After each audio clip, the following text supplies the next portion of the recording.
got a question for you. Do you like rabbits? Do you like archers? Do you want to play a deck that has a rabbit archer that just spawns a whole bunch of stuff and ruins everybody's day? No? Well, too bad. We're talking about one anyway. This is Finneas Ace Archer, a 2-mana commander that has a wacky ability, and we are going to get right into it. Finneas Ace Archer is a Selesnya commander with 2/2, Vigilance, and Reach, and whenever it attacks, we put a 1/1 counter on every other creature we control that is a token or is a rabbit. Then, if creatures we control have power total 10 or greater, we get to draw a card. Free card draw in Selesnya is already enough to sell me, but I also really love token decks, and a commander that costs 2 that can come out very quickly and use its effect over and over and over, yeah, that's just sign me up. Sign me up. I want to make absolute use of this. But let's go ahead and start out with the first important part. Anytime a commander like this exists, people are going to try to kill it, which means we need ways to make sure it is protected and evasive. To do that, we are going to start off with a 4-card evasion package that has Whisper Silk Cloak, giving it Can't Be Blocked and Shroud, Zephyr Boots, which gives it flying and a looting effect, Abzan Falconeer, which will give all of our creatures with counters flying, and Cloak of the Bat, which gives a creature flying and of course also gives it haste. We're going to run a couple more protection pieces like Mirror Shield and Rootborn Defenses to give it hexproof and indestructible respectively. Past that, with all the counters our commander can generate, we want to make use of those counters more and more. So let's go ahead and throw in a Grateful Apparition to proliferate any of the counters we spawn with the commander. If our commander is not spawning enough counters for us, let's go ahead and double up on those counters with Loyal Guardian and with Conclave Mentor, which says whenever one of our creatures get a 1/1 counter, we're going to go ahead and add another counter as well.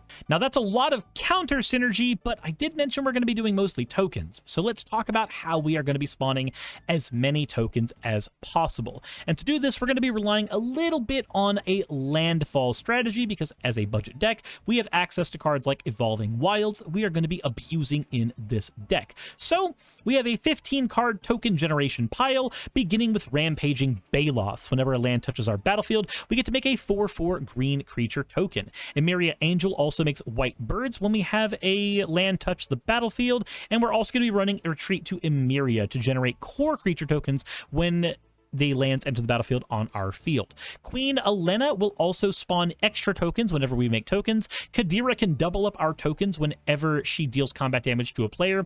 Hornet Queen makes some of the most annoying tokens in the world. Green insects with flying and death touch. White Sun Zenith will benefit from our landfall by being able to pay all of our extra mana into the X of White Sun Zenith to make that many cat tokens on our battlefield. Visions of Glory will make humans for all the creature tokens we already have. Hop to It will make 3/1 rabbits all on its own. Maja will give all of our creatures 1/1, and also whenever a land touches our battlefield, will spawn another token. King Darien can give all of our tokens hexproof and indestructible, but also gives them all 1/1 and puts a 1/1 counter on itself to give ourselves another 1/1 soldier token. Spore Mound gives us another way to turn landfall into more and more creatures. Elspeth Sun's Champion gives us 3/1/1 creatures and also a board wipe whenever we need it. Nomad's Assembly will make us a 1/1 white core soldier token for every creature we control twice, and March of the Multitudes will give us a 1/1 white soldier token with lifelink for every mana we pay into the X, and it also has Convoke, so we'll be able to have a lot of mana paid into that X. And with all of these tokens on the board, with all of these counters coming from the commander, I do know what you're asking now. How are we going to win the game? Well, very simple. We have 6 cards that work as auto win conditions in our deck depending on our board state, beginning with Odric, Master Tactician. When this and at least 3 other creatures attack, we can choose who lives and who dies. I mean, who blocks and who doesn't, which makes it very easy to harm our opponents. Thunderfoot Baloth gives us a permanent overrun effect on all of our creatures if our commander's on the board. Overwhelm gives us another overrun effect with the ability to Convoke. It doesn't give Trample, but it does let us have Convoke, which means we can take freshly spawned tokens to pay for the Overwhelm's cost. Overrun gives us 3/3 and Trample. Then we have Warren Elder, which can give all of our creatures 1/1 until end of turn, and Pollen Shield Hair, which gives all of our tokens 1/1, and also can make one of our creatures get Vigilance XX until end of turn, where X is the creatures we control. This means we can turn our commander into a one-shot lethal if need be. All in all, this should mean our deck is very consistently spitting out tokens to get counters from our commander, but we do need to make sure that we are supplementing our commander's draw ability with even more draw. So let's get into how we're going to do that. We're running a 9-card draw package in this deck because we don't need to run the full 10. Our commander gets to be that 10th draw card. Harmonize draws us 3 cards whenever we need. Rumor Gatherer draws us a card anytime we put a second creature on the board, giving us Scry every other time. Idol of Oblivion gives us draw anytime we spawn a token once a turn. Collective Unconsciousness will draw us a card for every creature we control. Shamanic Revelation will do that as well, but also give us some life gain with Ferocious. And Camaraderie will give us life gain and draw for every creature we control, and a small Lord effect when we cast it, giving us 1/1 to all of our creatures. Armorcraft Judge will give us a draw for every 1/1 counter on our creatures. Stalking the Pantry says whenever we put a 1/1 counter on a creature, we can put a counter on this, and then we can remove those counters to draw cards. And Mentor of the Meek gives us the ability to draw a card every time a creature with power 2 or less touches our battlefield. This is a smallish draw package, and we could run even more if we really needed to. We'll maybe talk about that when we get to the upgrades section. But that all said, let's go ahead and get into the removal spells so we can stop our opponents from winning the game in time for us to win ours.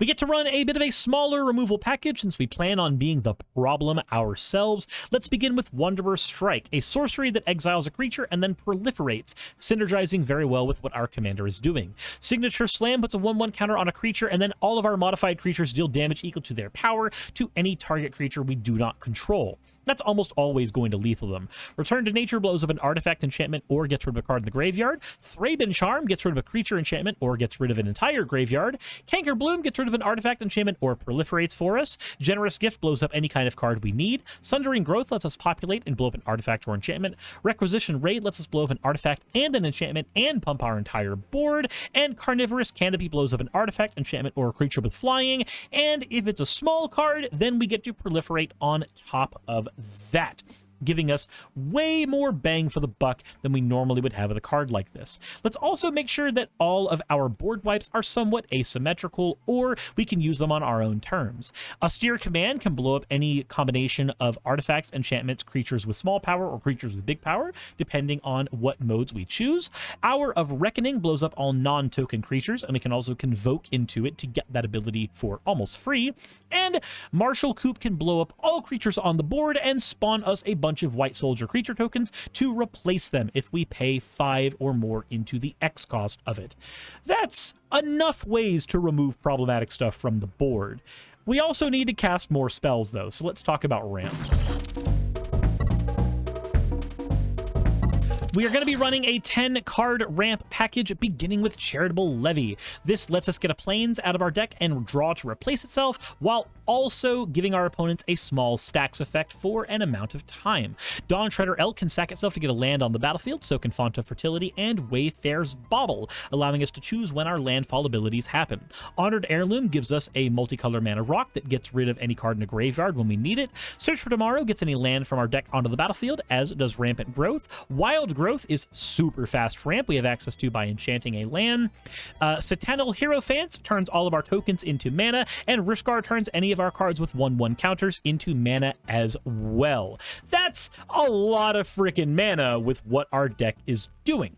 But we're not done. We got to talk about lands still too, and for that we are running 9 forests and 8 plains, with the dual lands being Command Tower, Exotic Orchard, Sungrass Prairie, Fortified Village, Selesnya Sanctuary to bounce utility lands, and Canopy Vista, with our fetching lands being the way we're going to trigger landfall most of the time, being Crozen Verge and Myriad Landscape as ramping lands, Naya Panorama, Promising Vein, Shire Terrace, and Bant Panorama as all effectively copies of the same card, lands that come onto the battlefield at a reasonable speed and can be sacked at our leisure and don't have to be used like, say, Evolving Wilds does. But Because we are a landfall deck, we are also running 3 copies of that: Evolving Wilds, Terramorphic Expanse, and Escape Tunnel. All of these are perfect for what our deck is doing, so we are running every single one of them.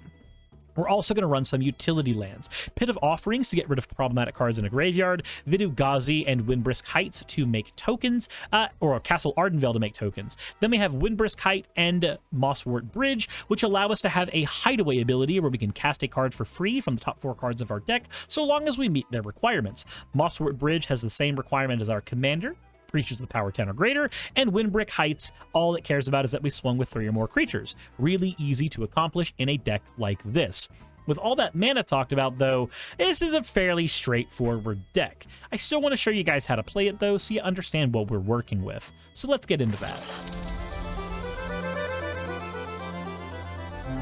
We want to keep any type of hand that has token production, removal, and ramp. We have draw on the commander, so we can go without that most times. Looking at our hand, we actually have everything we need. We don't have white mana, but Search for Tomorrow will give us white mana on turn 3. Charitable Levy will be able to get us more mana when we need it. Nomad's Assembly will spawn us a board state as soon as we cast it, after we use Hornet Queen. And we'll be able to use Hour of Reckoning to set all of our opponents back before we cast our commander. So let's go ahead and start our turn, play a forest, and tap it to suspend our Search for Tomorrow.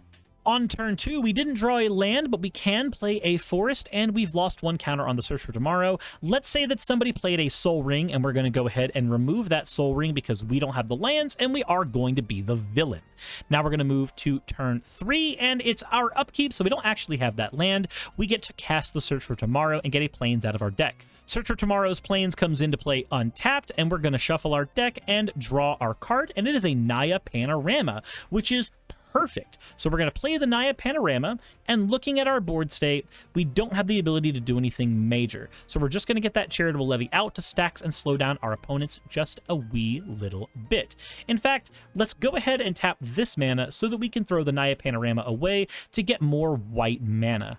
We are on turn 4, and I think it's safe to say that the Charitable Levy would have gone off this early in the game when people are casting mana rocks and they're opening spells. So we're going to go ahead and throw this away and get the Plains out of our library, and that's going to be a Canopy Vista.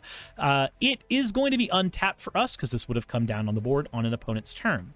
Now we have 5 lands. So let's go ahead and pay 2, get our commander on the board, and let's pay 2 more and get Dawntreader Elk on the board. We'll be sacrificing this on our opponent's turn in order to get another white mana out of our deck.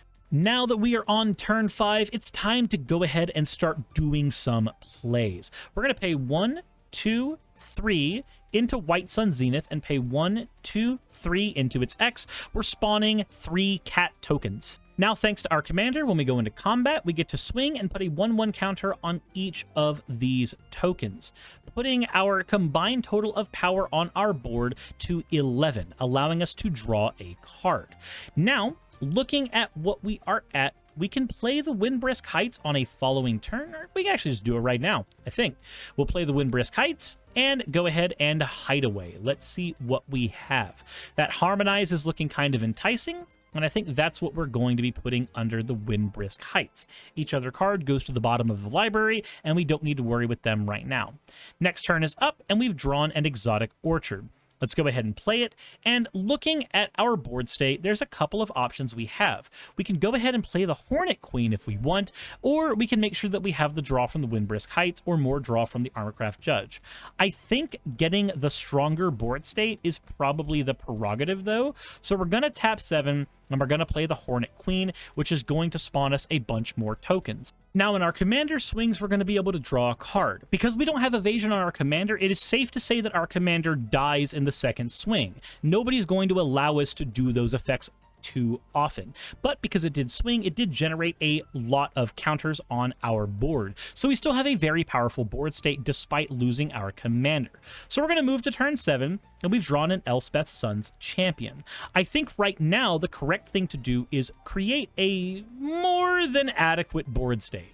We already have a pretty strong one, but for 6 mana, we can play Nomad's Assembly and get a 1/1 core on the board and force our opponents to find a board wipe. If our opponent does not have a board wipe, then the Nomad's Assembly is going to create a fuck ton more tokens, as we have 4, 5, 6, 7, 8, 9, 10, 11, 12, 13, 14, 15, 16 creatures on the board already. It will create another 16 creatures, giving us a board state of 32 creatures, which is not something our opponents can really deal with.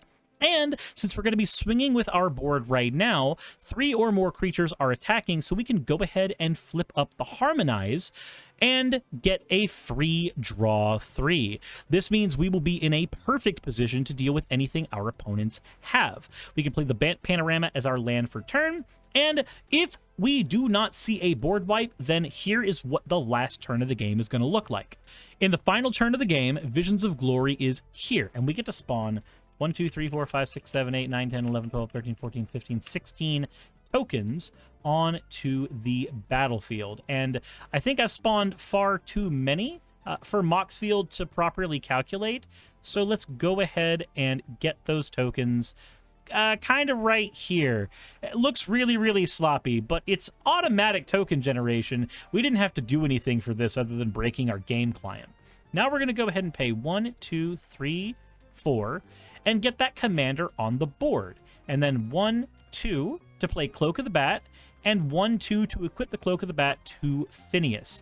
Now Finneas has evasion, can swing, and will give a combined total of, what is this? 16 plus 15, 31 1/1 counters to our entire board, not counting the power our board already had, drawing us a free card, and guaranteeing that we eliminate at least one player without an overrun effect. During our following turn, if we did not win right here, or the final player did not give up, or we didn't see the board wipe, then the final turn is gonna look a little funky, because with all of these creatures, we can play Centennial Hierophants. Now we have access to 32 different bits of mana. All of these creatures now act as mana, and they all have, well, they all have plenty of what we need. 4 of that mana can be used to cast Armorcraft Judge, drawing us 32 cards. And, yeah, I just keep doing that. There's our hand right now. We can play the Conclave Mentor, and now we get to double up on 1/1 counters. We can now play the Loyal Guardian, so that when our turn comes up, we're going to be putting 4 1/1 counters on all of our tokens. And, yeah, we have a 42-card hand. That's just where we're at right now. That's how the game is now. That's where we're at. The deck's stupid. If you are looking to upgrade this deck, I only have one word for you, and that is good luck. Everything you can pick will just make this deck infinitely stronger. Here, let me go ahead and show you a land that doubles the power of this deck instantly. This is Haven of the Harvest. This is the backside of Strength of the Harvest. This gives a creature 1/1 for every creature and or enchantment you control. This means our commander with all the tokens becomes giant and able to one-shot anybody. Inspiring Call can give our entire board indestructible, and also only for the things with 1/1 counters, though, which is really easy to manage. Beast Within can blow up any problematic card on a board. Welcoming Vampire gives us more access to draw. Gavening Township doubles up on our commander's ability. Hardened Scales doubles up on our commander's ability. Coming of the Whispering Hopes doubles up on our commander's ability. Branching Evolution doubles up on our commander's ability. All of these counters, and no mercy. Champion of Landholt makes it much harder for our opponents to block our stuff. Felidar Retreat gives us access to even more token production, as does For the Common Good and Jacked Rabbit. Warren War Leader gives us access to more rabbit tokens, and also has Offspring, and also can just clone itself, which can then give us more powerful effects with For the Common Good. Then we have 3 Tree City to turn any type of creature type that we have and get tons and tons of mana from it. Add this only if you start leaning very heavily into the rabid creature type, or the rapid creature type specifically. If not, then the myriad of creature types that we have are going to make it very hard to make this particular card work in the deck. But that all said, I think that this deck is very straightforward, very powerful, and honestly, very fun. If you want a deck that works incredibly strong, that allows you to have a consistent draw engine and allows you to have a consistently big board state, this is going to be one of those kinds of decks. Oh, yeah, no. Also, if you're upgrading the deck, once you put Beastmaster Ascension in, the deck becomes a monster. Every single 1/1 token coming out as a 5/5, and then swinging as a 6/6 whenever our commander swings, that's assuming the token has 0/0, which they never do. Yeah, no, it's kind of insane. It's like playing an elf deck without playing an elf. Oh god, you could run this as an elf commander. Oh god, we could run elf tokens. I need to build a new version of this deck with elf tokens. Anyways, let me know what you think in the comments section below. Hit the like button if you haven't already, and as always, everybody, insert into video tagline here. Hey, just wanted to give a quick thank you to all of my wonderful patrons who help keep me afloat and help keep this channel going. YouTube and Twitch are wonderful platforms, but at the end of the day, stability is not one of their strong suits. If you want to support my channel, then obviously Patreon is one of the best ways of doing that. Link is in the description. But I do want to personally thank everybody who has contributed to the channel. Those people would be Red Joker, Purple Poundini, Jemshin, Britzkrieg, Jupe the Malignant, Michael, Ravalern, Mabbity Babbity, Astral Frontier, Autumn and Angel, Nixie Chan, Agamotto, Victorian Alchemist, I'm not saying the last part of that, and you know that, Arcton Arclacier, Kiratorian, Dren Hadamata, Jordan M, John L, Lord Bleck, Smiling Game Master, and Fire Shard. And everyone else who supports my channel and lets me do what I do full-time. This is a dream job of mine that I never believed that I would be able to take full-time, and with your help, I've been able to do it. So thank you so very much for that. Thank you for watching the video. I hope you all enjoy, and I hope you all are having a wonderful time. I will see you all in the next one, hopefully.